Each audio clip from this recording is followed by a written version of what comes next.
Diabetes ફક્ત sugar લેવલને control કરવાનો વિષય નથી, પરંતુ તેના મૂળ કારણને કુદરતી રીતે ઠીક કરવાનો છે. આજે હું તમારી સાથે કોમન મિસ્ટેક શેર કરીશ જે આપણે ડેલી બેસિસ પર કરતા હોઈએ છીએ, જે ડાયાબિટીસને રિવર્સ કરવામાં રોકે છે, અને તેના ઉપાયો જાણીએ. મિસ્ટેક નંબર 1, તમારું બ્લડ શુગર લેવલ નિયમિત ચેક ન કરવું. ડાયાબિટીસમાં બ્લડ ગ્લુકોઝ લેવલ ચેક કરવું ખૂબ જ જરૂરી છે. ઘણા ડાયાબિટીક પેશન્ટ બ્લડ ગ્લુકોઝ લેવલને ચેક કરવા માટે અવોઇડ કરતા હોય છે, અને જે વર્ષોથી દવા ચાલુ હોય છે તે જ ચાલુ રાખતા હોય છે.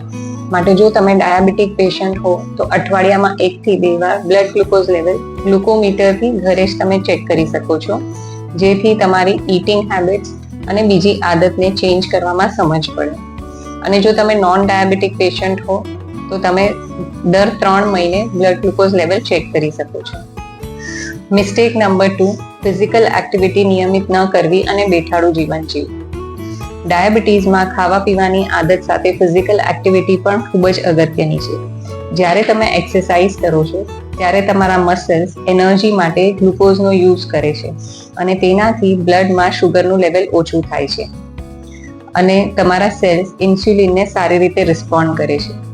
અને વખત જતાં નિયમિત વ્યાયામથી તમારું ઇન્સ્યુલિન રેઝિસ્ટન્સ પણ સુધરે છે. માટે દરરોજ 30 મિનિટ ચાલવું અને અઠવાડિયામાં 2 થી 3 વાર 15 થી 20 મિનિટ સ્ટ્રેન્થ ટ્રેનિંગની શરૂઆત કરો, જેથી બ્લડ ગ્લુકોઝ લેવલ પણ તમારું સુધરી શકે છે. મિસ્ટેક નંબર 3, તમારા આહારમાં ફાઇબર અને પ્રોટીનનું પ્રમાણ ઓછું હોવું. જો તમારા આહારમાં પ્રોસેસ્ડ ફૂડ, બેકરી આઇટમ, મેંદાની આઇટમ, તળેલી વાનગીઓ, ફરસાણ, મીઠાઈનું પ્રમાણ વધુ હોય છે, તેમજ તમે ચોખા અને ઘઉંનો ખૂબ જ વધુ ઉપયોગ કરતા હોવ છો, અને ફાઇબર અને પ્રોટીનનું પ્રમાણ ઓછું છે, તો શુગર સ્પાઇક જલ્દીથી થઈ જશે. High fibre food, specially soluble fibre, gel like substance બનાવે છે, અને પ્રોટીનયુક્ત આહાર સાથે તે મળીને કાર્બોહાઈડ્રેટનું ડાયજેશન અને એબ્ઝોર્પ્શન ધીમે કરે છે, જેથી બ્લડમાં ગ્લુકોઝનું લેવલ ધીમે ધીમે વધે છે, શુગર સ્પાઇક નથી થતું. તેમજ ફાઇબરથી ગુડ બેક્ટેરિયા બને છે અને ઇન્ફ્લેમેશન પણ ઓછું થાય છે. માટે આહારમાં કાર્બોહાઈડ્રેટનું પ્રમાણ થોડુંક ઓછું કરો અને પ્રોટીન અને ફાઇબરનું પ્રમાણ વધુ કરી દો. મિસ્ટેક નંબર 4, રાત્રે મોડા ખાવાની આદત. ઘણા લોકોને રાત્રે 10 થી 11 વાગે જમવાની આદત હોય છે, જેથી તમારા બ્લડ ગ્લુકોઝ લેવલ પર નકારાત્મક અસર થાય છે. માટે એક નક્કી કરેલા સમયે, જેમ કે સાંજે 6 થી 8 ના પહેલા ભોજન પૂરું કરી દો અને હળવો આહાર લ્યો, જેથી સૂતા સમય પહેલા તમારું આહાર ડાયજેસ્ટ થઈ જશે અને બ્લડ ગ્લુકોઝ લેવલ સ્પાઇક નહીં થાય. મિસ્ટેક નંબર 5, પૂરતી ઊંઘ ન લેવી અને સ્ટ્રેસને મેનેજ ન કરવું.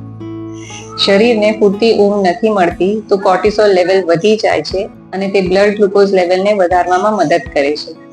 અને સ્ટ્રેસની સિચ્યુએશનમાં કોર્ટિસોલ અને એડ્રીનાલિન બંને હોર્મોન વધી જાય છે, અને તે લીવરને વધુ બ્લડ ગ્લુકોઝ લેવલ રિલીઝ કરવા માટે સિગ્નલ આપે છે, જેથી સ્ટ્રેસ સિચ્યુએશનમાં તમને એનર્જી મળતી રહે. સ્ટ્રેસ એ હાઈ ઇન્ફ્લેમેશન પણ કરે છે, અને ઇન્સ્યુલિન સેન્સિટિવિટી અને ગ્લુકોઝ મેટાબોલિઝમને ઇફેક્ટ કરે છે. માટે યોગા, મેડિટેશન, પ્રાણાયામની મદદથી સ્ટ્રેસને ઓછું કરો અને 7 થી 8 કલાકની પૂરતી ઊંઘ લો.